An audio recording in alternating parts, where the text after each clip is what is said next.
کله چې وایو چاته ملګرو ته خپلوانو ته کاپ چاته تاسو وایي زه ښار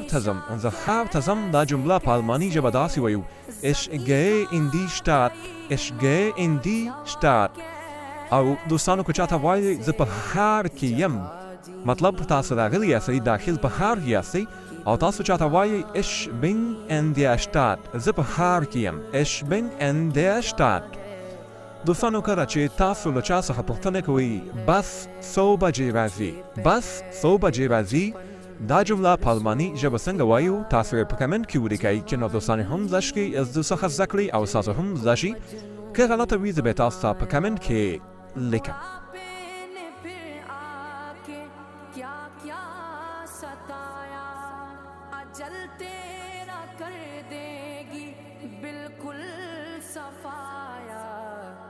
जगा दी